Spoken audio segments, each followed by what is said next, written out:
वालेकुम क्लास। आज का हमारा लेक्चर है पेज नंबर 146 पे। विटामिन सी, एस्कॉर्बिक एसिड भी कहते हैं विटामिन सी को। Vitamin C participates in many reactions. Vitamin C जो है वो काफ़ी रिएक्शंस में या अवामल में शिरकत करता है, शामिल होता है। इट इज़ नीडिड, इसकी ज़रूरत होती है टू फॉर्म कोलागिन यानी फिब्रस प्रोटीन्स बनाने के लिए। दैट गिव्स, जो कि देता है स्ट्रेंथ, ताकत। किसे स्ट्रेंथ देता है? ताकत देता है कनेक्टिव टिश्यूज़ को। कोलागिन इज आल्सो नीडेड, कोलागिन की ज़रूरत भी होती है फॉर के लिए द हीलिंग वाउंड, जख्मों को भरने के लिए। Vitamin C in white blood cells, white blood cells में विटामिन सी इनेबल्स करता है किसे? इम्यून सिस्टम को टू फंक्शन प्रॉपरली, मुकम्मल तौर पर काम करने के लिए वो इम्यून सिस्टम को एक्टिव करता है, इनेबल करता है। वी गेट विटामिन सी, हम हासिल करते हैं विटामिन सी किससे? फ्रॉम सिट्रस फ्रूट से, जैसा कि ऑरेंजेस, माल्टे, lemons and grapes fruit. Leafy green vegetables, सब्ज सब्जियों से, पत्तेदार सब्जियों से। बीफ लीवर से। Deficiency of vitamin C, vitamin C की डेफिशिएंसी मतलब कमी, काजिज वजह बनती है किसकी? कनेक्टिव टिश्यूज़ की change throughout the body, connective tissues की तब्दीली पूरे जिस्म में। द डिजीज़ नोन एज, इस बीमारी को क्या कहते हैं? स्कर्वे कहते हैं, जो कि रिजल्ट होती है, नतीजा होती है from the lack of vitamin C की कमी की वजह से। In this condition the synthesized collagen is unstable, जो हमारे पास कोलागिन बनाए गए होते हैं, सिंथेसाइज्ड होते हैं, वो क्या हो जाते हैं? अनस्टेबल हो जाते हैं, गैर मुस्तकिल हो जाते हैं। सिम्टम्स ऑफ स्कर्वे की अलामात क्या हैं? Including muscles and joint pain, muscles में और जॉइंट्स में दर्द होता है, पेन होता है, स्वोलन सोजिश हो जाती है, एंड और ब्लीडिंग गम्स यानी को खून के लोथड़े, खून के छोटे छोटे पार्टिकल्स आते हैं। स्लो वाउंड्स, जख्म हीलिंग, जख्म जो भरना होता है वो कम हो जाता है, आहिस्ता आहिस्ता भरता है। एंड और ड्राई स्किन, और खुश्क स्किन क्या होती है? खुश्क हो जाती है। इसके बाद जो है वो हमारे पास आता है विटामिन डी। विटामिन डी क्या है और इसकी क्या वर्किंग है? The best known function of vitamin D का बेस्ट नोन फंक्शन, जाना पहचाना काम क्या है? इज़ टू हेल्प, ये हेल्प करता है, मदद करता है रेगुलेट करने के लिए ब्लड लेवल्स को of calcium and phosphorus, blood levels of calcium और फास्फोरस को ये मेंटेन करता है, स्टेबल करता है। विटामिन डी इंक्रीजेज, बढ़ा देता है the absorption of these minerals from intestine. Vitamin D जो है वो मिनरल्स की एब्जॉर्प्शन को बढ़ा देता है किससे? इंटेस्टाइन से। And their deposition in bones, और इनकी हड्डियों में डेपोजिशन यानी जमा होना या इकट्ठे होने को की एबिलिटी को बढ़ा देता है। Vitamin D is mainly found, vitamin D जो है वो ज़्यादा पाया जाता है फिश लीवर ऑयल में, मछली के जिगर के तेल में, मिल्क, दूध, घी, मक्खन एंड ऑयल में, एंड और मक्खन, बटर मक्खन में। इट इज़ आल्सो सिंथेसाइज्ड, इसे प्रिपेयर भी किया जा सकता है बाय स्किन के जरिए, व्हेन जब अल्ट्रावायलेट रेडिएशन फ्रॉम सूरज से आर यूज टू कन्वर्ट, वो तब्दील करती हैं कंपाउंड्स को इनटू विटामिन डी में। मतलब जब हम अपनी स्किन पे डायरेक्टली हम अल्ट्रावायलेट रेज पड़ती हैं तो वो कंपाउंड को विटामिन डी में तब्दील करती हैं। Long term deficiency of vitamin D की डेफिशिएंसी जो है इफेक्ट्स करती है, असर करती है बोन्स, हड्डियों पर। दैट इन चिल्ड्रन, बच्चों में विटामिन डी डेफिशिएंसी लीड्स करती है किसे? टू रिकेट्स को, a condition in which bones are weaken, जब हड्डियां जो हैं वो कमज़ोर हो जाती हैं।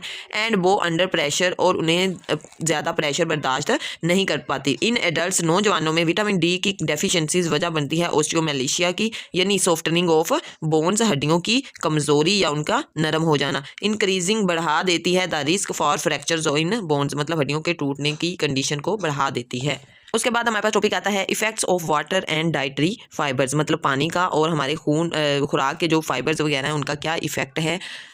स्ट्रिक्टली स्पीकिंग, सख्ती से कहा जाता है कि water and dietary fibres are not considered as nutrients, मतलब पानी और जो हम खुराक वगैरह लेते हैं वो उसमें जो फाइबर्स मौजूद होते हैं वो न्यूट्रिएंट्स में शामिल नहीं किए जाते। बट लेकिन they do play important role in life, लेकिन ये ज़िंदगी में अहम किरदार अदा करते हैं। सबसे पहले देखते हैं वाटर का क्या फंक्शन है और इसका क्या रोल है हमारी बॉडी के अंदर। Approximately 60%, 60% of the adult human body, इंसानी जिस्म, इज कम्पोज, बना होता है किससे? पानी से, ऑफ वाटर से।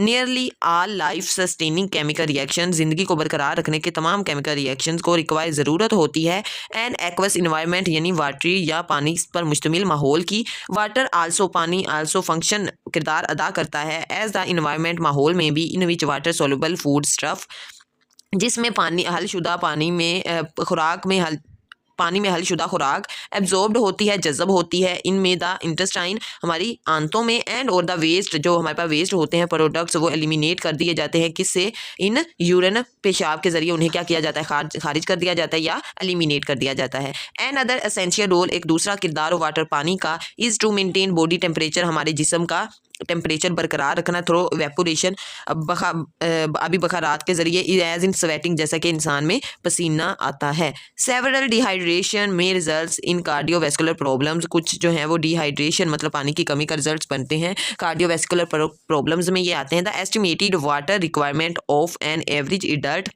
नौजवानों में ज़्यादा से ज़्यादा इस 2 लीटर्स पर डे, मतलब 2 kg पानी की ज़रूरत एक दिन में होती है। Important sources of daily water intake are natural, पानी में रोज़ाना के सोर्सेज जो जिससे हम पानी हासिल कर सकते हैं वो कौन कौन से हैं, वो मिल्क है, वाटर है, जूसी फ्रूट्स हैं एंड वेजिटेबल्स हैं। इसके बाद हम देते हैं सेकेंड टॉपिक, डाइटरी फाइबर्स, इनका क्या रोल है। Dietary fibres are also known as roughage, हमारे पास रफेज बी कहलाते हैं। ये क्या है, is part of human body, ये इंसानी ह्यूमन फूड खुराक का हिस्सा होते हैं। दैट इज़ इनडाइजेस्टिबल, जो कि डाइजेस्ट नहीं होते। रफेज कहा जाता है एक्स्ट्रा में बची हुई चीज़ जो कि यूजेबल ना हो।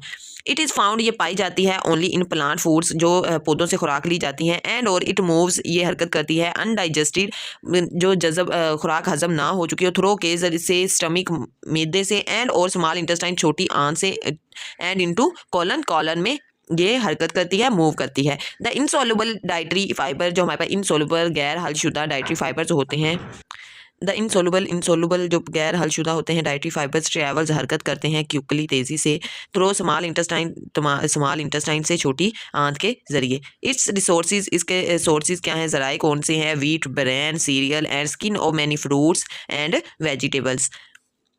उसके बाद द सोलुबल डाइटरी फाइबर्स का क्या होता है, ये ब्रेक डाउन होते हैं एज इट पासिस थ्रो, और ये गुजरते हैं एलिमेंट्री कनाल से, हमारी खुराक की नाली से। इट्स ये sources are oats, beans, barley and many fruits and vegetables. Insoluble के वेजिटेबल्स और फ्रूट्स के ऊपर छिलके होते हैं, जो स्किन्स होती हैं वो आती हैं, दालें होती हैं, वीट, ब्रेन मतलब खुराक, जो गंदम के बचा हुआ भूसा होता है वो, ठीक है। ये सारी चीज़ें जो हैं वो इनसॉल्युबल डाइटरी फूड्स में आती है। लेकिन डाइटरी फूड्स में कौन कौन सी आती है, उसमें हमारे पास बीन्स, फलीदार जो फूड्स होती हैं वो, उसके बाद barley and many fruits and vegetables, ये सोलुबल डाइटरी फाइबर्स में आती हैं। फाइबर प्रिवेंट, हिफाजत करते हैं, एंड और रिलाइव्स करते हैं कॉन्स्टिपेशन को, कब्ज़ को कम करते हैं या ख़त्म करते हैं। बाय स्टिमुलेटिंग, बढ़ाते हुए the contraction of intestinal muscles की कॉन्ट्रैक्शन को, सकड़ाव को। अवॉइडिंग कॉन्स्टिपेशन से अवॉइड करने के लिए या बचने के लिए, reduces the risk of many other disease, तो दूसरी बीमारियों के ख़तरे को कम करना होता है। सोलुबल फाइबर हेल्प्स, मदद करते हैं इन लोअरिंग, कम करने में ब्लड कोलेस्ट्रॉल लेवल को और शुगर लेवल को। इन सोलुबल फाइबर क्या करते हैं, स्पीड अप करते हैं मूवमेंट ऑफ कार्सिनोजेंस, यानी कैंसर काजिंग जो एजेंट्स होते हैं फ्रॉम इंटेस्टाइन से, वो क्या करते हैं, हरकत करवा देते हैं उन सेल्स की। अभी यहाँ पे साइड पे हमारे पास ब्लॉक दिया हुआ है। फाइबर सप्लीमेंट्स सच एज एस्पागोल, हस्क, ये शुड भी होना चाहिए यूज्ड, इस्तेमाल only with the physician's recommendation से ही इसका इस्तेमाल किया जाना चाहिए। टेकन प्रॉपरली, इसे मुकम्मल तौर पर लेना चाहिए। दीज सप्लीमेंट्स में help in constipation and lowering cholesterol level, ये सप्लीमेंट्स जो हैं वो कॉन्स्टिपेशन यानी कब्ज़ को कम करने, ख़त्म करने और कोलेस्ट्रॉल लेवल को कम करने में मदद देते हैं। आज का हमारा लेक्चर यहाँ तक ही है। कल हम नेक्स्ट टॉपिक याद रिवाइज करेंगे, और वो स्टार्ट कहाँ से हमने करना है, बैलेंस्ड डाइट से स्टार्ट करेंगे। तो आपने अच्छी तरह लेक्चर को देखना है, पढ़ना है और समझना है। थैंक यू सो मच, जज़ाकल्लाह खैर, अल्लाह हाफिज़, टेक केयर।